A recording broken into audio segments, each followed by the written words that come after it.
Good morning, welcome back. The last section of the chapter number second, that is alcohol, phenol and ether. So we have completed the alcohols and phenols.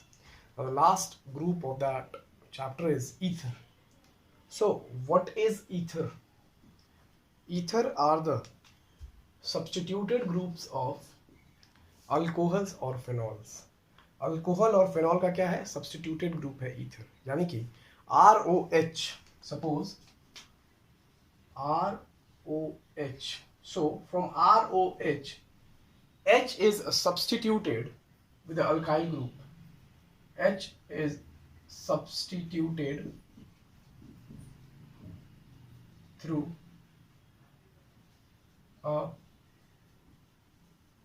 an alkyl group. तो ये आपको intern करके दे देगा ROR-. So it's not necessary कि दोनों R alkyl group आपको similar हो, different भी हो सकता है. Okay, so it is a ether. Phenol के साथ भी वैसे ही हो सकता है. तो ईथर्स में बी एराइल ईथर्स और इट में बी अल्काइल ईथर्स, दोनों हो सकता है. अल्कोहल से बनेगा तो अल्काइल ईथर कहेंगे, और अगर फेनॉल से बनता है तो इसको क्या कहेंगे? Aryl ether.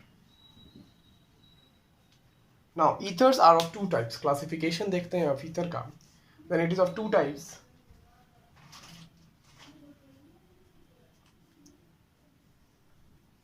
Classification of ether.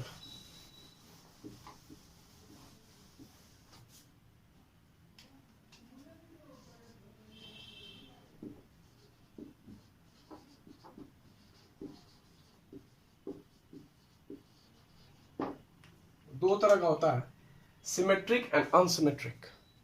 Symmetric ether and unsymmetric ether. So what is symmetric ether and what is unsymmetric ether? Let's see here. इसमें सिंपल और मिक्स्ड ईथर भी कहते हैं, यानी कि इससे क्लासिफिकेशन करेंगे. दो सेगमेंट होता है.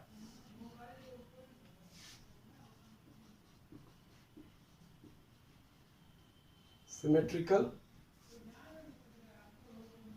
और अनसिमेट्रिकल. सिमेट्रिकल को हम लोग सिंपल ईथर भी बोलते हैं और अनसिमेट्रिकल को मिक्स्ड ईथर बोलते हैं. दोनों में अंतर क्या है? C2H5O C2H5. If the number of alkyl groups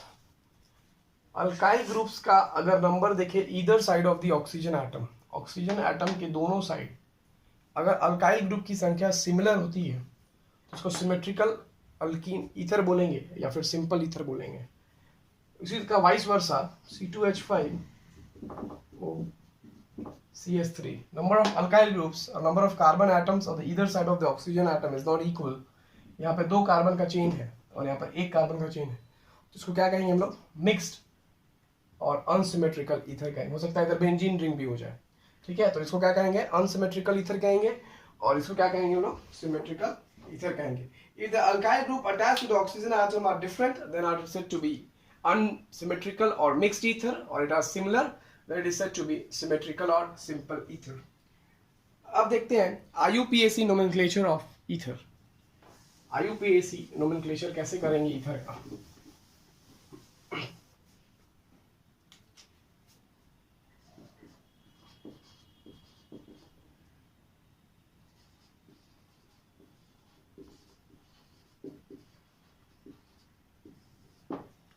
सब बेसिक रूल्स है इसके लिए, सिर्फ वही देखते हैं. फर्स्ट,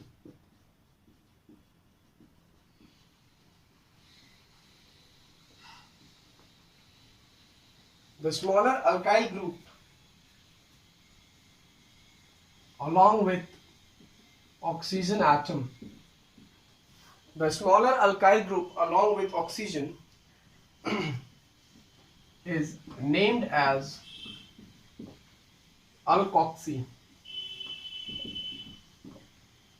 कैसे नाम लिखेंगे? alkoxy. The smaller alkyl group along with oxygen is named as alkoxy. Example देखते हैं इसके ऊपर.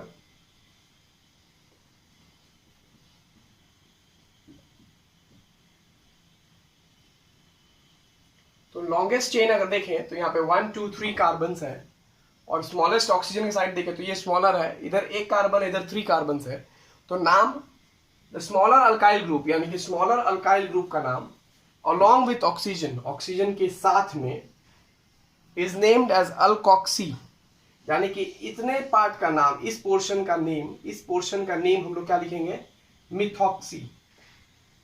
क्या लिखेंगे, methoxy. Why, because,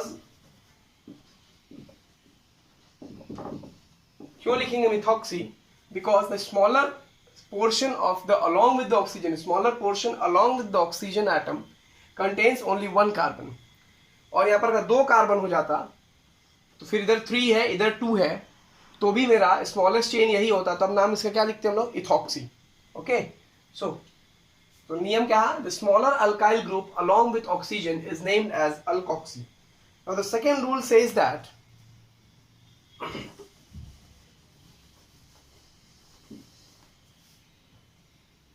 the name of parent hydrocarbon, the name of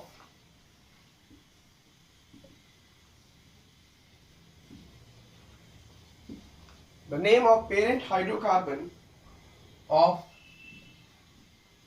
other group, the name of parent hydrocarbon of other group succeeds it,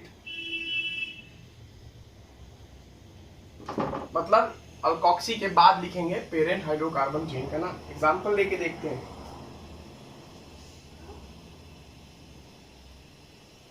third, the position of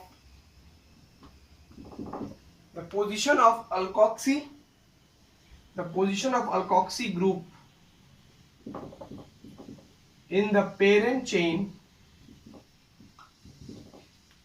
is indicated. Example,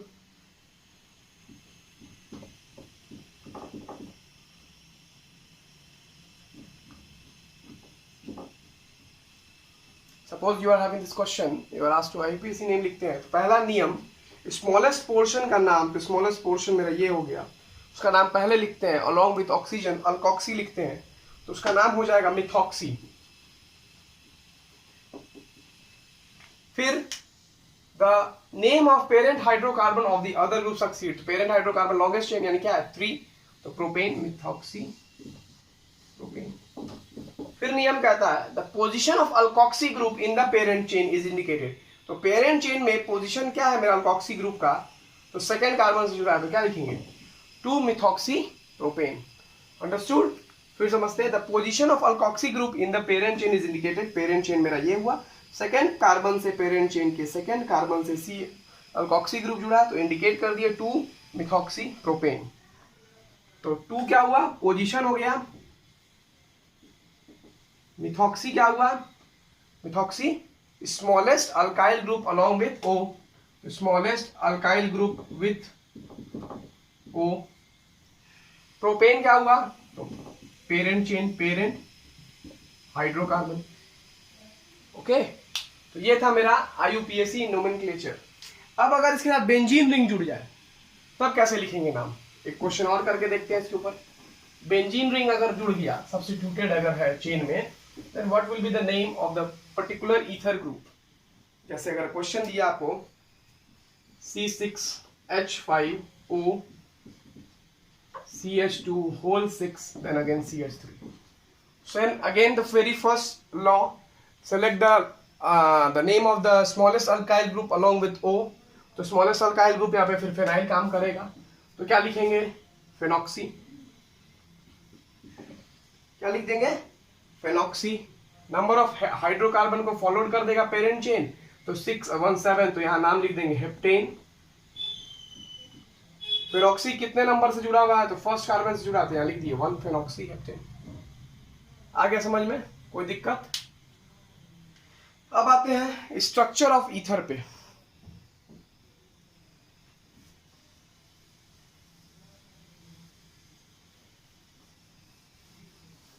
एक दो question और करके देखें, चलो ठीक है भाई, तुम्हारी बात मान लेते हैं हम, एक क्वेश्चन और करके देख लेते हैं, चलो very good.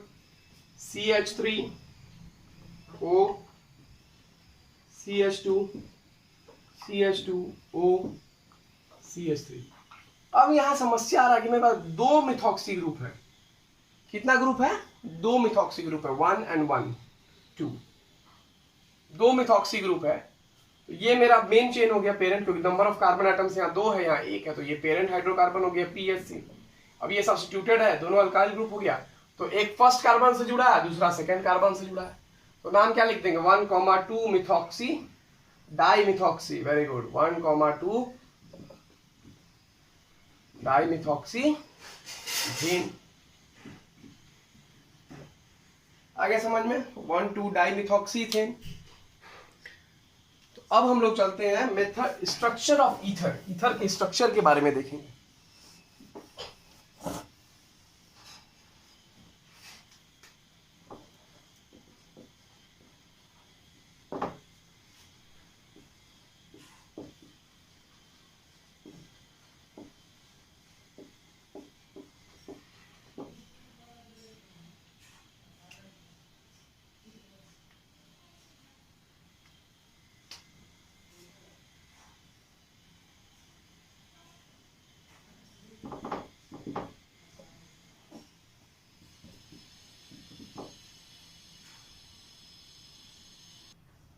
So the structure of ether यहाँ पे दिया गया है। The oxygen atom, the central oxygen atom on the ether has two lone pair of electrons। दो lone pair का इलेक्ट्रॉन है और दो bond pair है। ये हो गया मेरा lone pair और ये दोनों हो गया मेरा bond pair। तो दो lone pair दो bond pair का अरेंजमेंट इस तरीके से हुआ कि ये आपको टेट्राहेड्रल ज्योमेट्री देता है। कैसा देता है? Tetrahedral geometry. लेकिन टेट्राहेड्रल ज्योमेट्री होने के कारण जो एंगल है, सेंट्रल एंगल, वो 109.8 डिग्री से 109.8 डिग्री से ज्यादा हो जाता है और हो जा रहा है angle 111.7 degree. So what's the reason behind it? ये क्यों आगे हो गया जबकि आपका टेट्राहेड्रल ज्योमेट्री है? तो टेट्राहेड्रल ज्योमेट्री में सेंट्रल एंगल 109.8 डिग्री का होता है, जबकि यहाँ पर आपको कह सकते हैं ज्यादा हो जाता है 111.7 मिनट। क्यों? तो रीजन इसका ये हो जाता है, due to the presence of two bulky group. दो बल्की ग्रुप आपके पास प्रेजेंट है other side of the oxygen, जिसके कारण लोन पेयर का इंट्रैक्शन हो जाता है इस बल्की ग्रुप से और ये एंगल क्या होता है? वाइड हो जाता है। ठीक है? Repulsive interaction of, due to the repulsive interaction, attraction है, इंट्रैक्शन हो रहा है, लेकिन कैसा इंट्रैक्शन? अट्रैक्शन का नहीं है, रिपल्सिव इंट्रैक्शन हो रहा है। तो यहाँ रीजन लिख सकते हैं, the bond angle, the bond angle is slightly greater than tetrahedral geometry because of repulsive interaction, because of repulsive interaction between two bulky groups। एक ये बल्की ग्रुप हो गया और एक ये बल्की ग्रुप हो गया।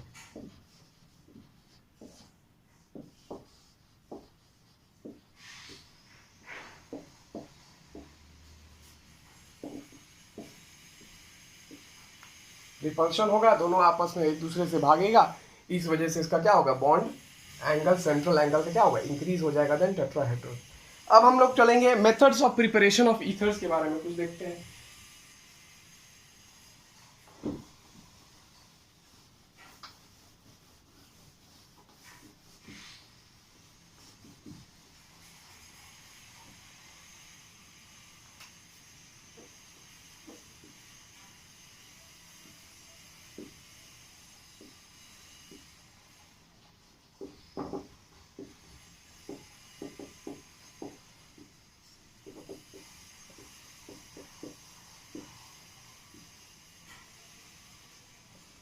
by dehydration of alcohol।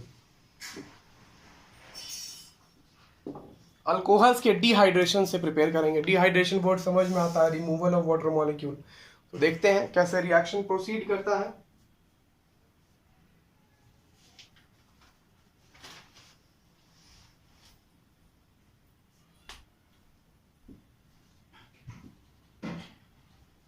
Alcohols in the presence of protic acid, protic acid मतलब जो कि H प्लस आपको दे सके। Alcohols in the presence of protic acid at 413 Kelvin goes under dehydration to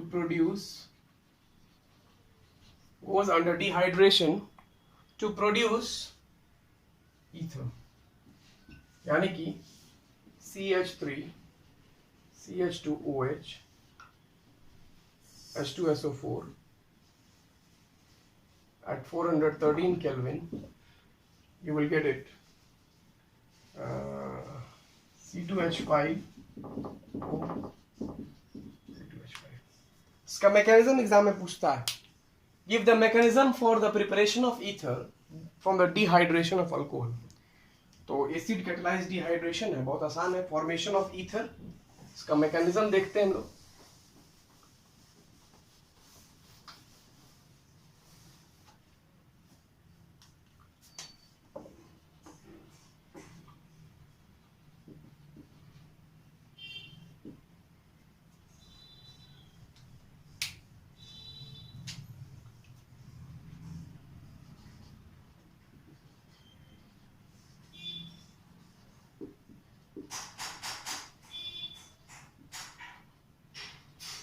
SN2 mechanism follows for the preparation of ether। SN2 mechanism follow किया जाता है for the preparation of ether। Step 1 है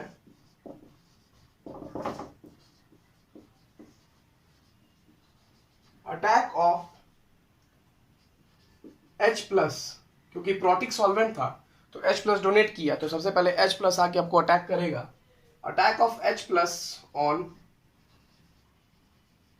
alcohol molecule. Reaction लिखते हैं।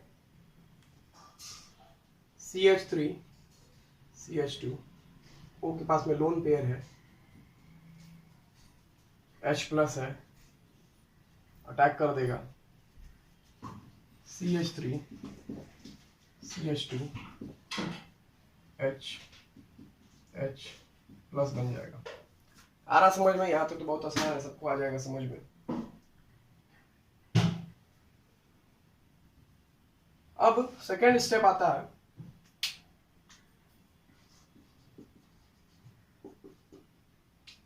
Attack of alcohol.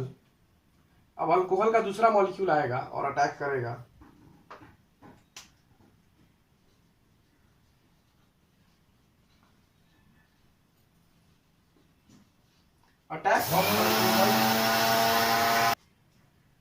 Attack of alcohol molecule on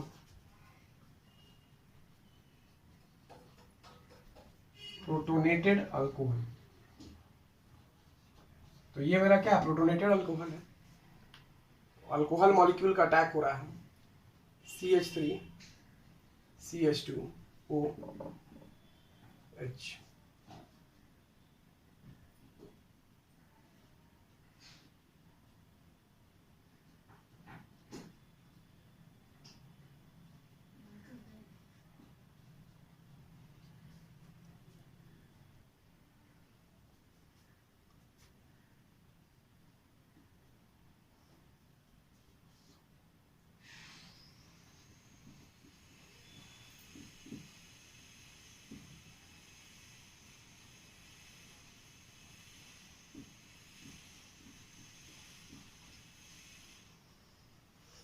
हुआ क्या यहाँ पर, ये मेरा प्रोटोनेटेड अल्कोहल है, ये अल्कोहल का दूसरा मॉलिक्यूल है, रिएक्ट कर रहा था। ये लोन पेयर यहाँ से ऑक्सीजन की इलेक्ट्रोनेगेटिविटी कार्बन से ज़्यादा है, तो ये अपना इलेक्ट्रॉन से पुल करेगा और H2O बन के बाई प्रोडक्ट में यहाँ से बाहर हो जाता है। इस प्रोडक्ट में H2O बन के वो डिहाइड्रेट हो गया, ये वाटर मॉलिक्यूल यहाँ से लिबरेट हो गया, बाहर निकल गया। ठीक है, फिर जैसे ही वाटर मॉलिक्यूल बाहर निकलेगा तो ये आपको क्या बन जाएगा, कार्बोकटायन बन जाएगा। ये कार्बोकटायन प्लस है, अब यहाँ पे आपके पास ऑक्सीजन के पास क्या लोन पेयर ज़्यादा है, तुरंत इसको डोनेट करेगा और ये ऐसा ही कंपाउंड बन जाएगा। अगला स्टेप में प्रोटॉन को क्या कर देंगे हम लोग, रिलीज कर देंगे। Step 3, removal of H plus, removal of H plus यानी कि डीप्रोटोनेशन।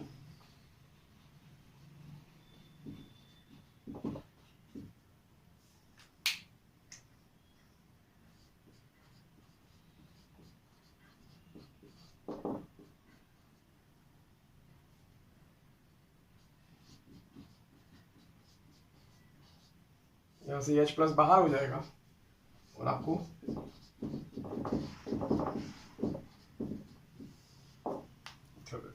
तो ये था मैकेनिज्म, ये एग्जाम में पूछता है, वेरी इंपॉर्टेंट है। इस चैप्टर में हम लोग ने 3 मैकेनिज्म पढ़ा, acid catalysed hydration, acid catalysed dehydration का मैकेनिज्म, और तीसरा डिहाइड्रेशन ऑफ ईथर का मैकेनिज्म। ठीक है, तो ये तीनों एक मैकेनिज्म बोर्ड एग्जाम के लिए बहुत इंपॉर्टेंट है, इसको ध्यान से पढ़िएगा, कॉपी में प्रिपेयर कीजिएगा। So now the second method for the preparation of ether is Williamson synthesis.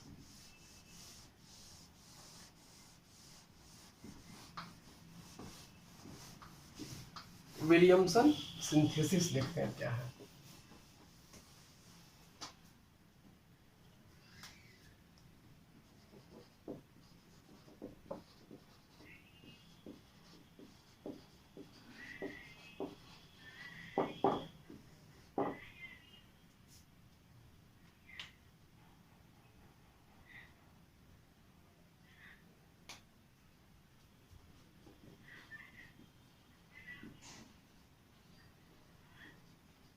In this reaction, sodium या फिर potassium, in this reaction sodium और potassium alkoxide, in this reaction sodium या potassium alkoxide reacts with an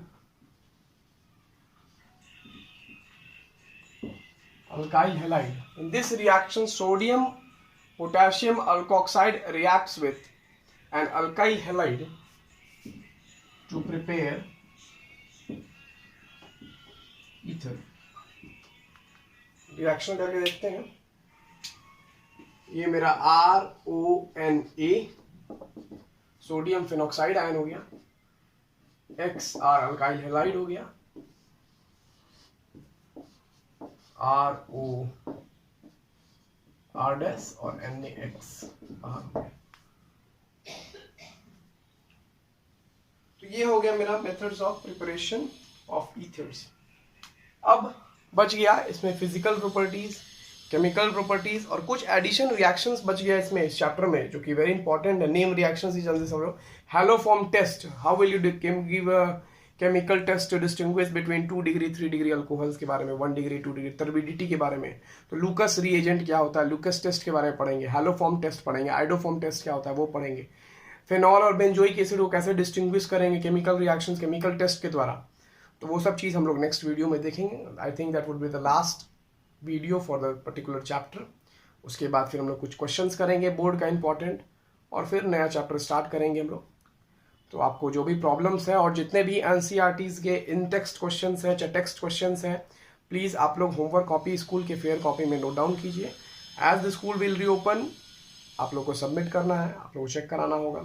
So please do your work at home, study, and whatever the problems you are having, please comment section में mention कीजिए या personal WhatsApp पे भी mention कर सकते हैं। Definitely in the coming videos it will be solved. Okay? So thank you.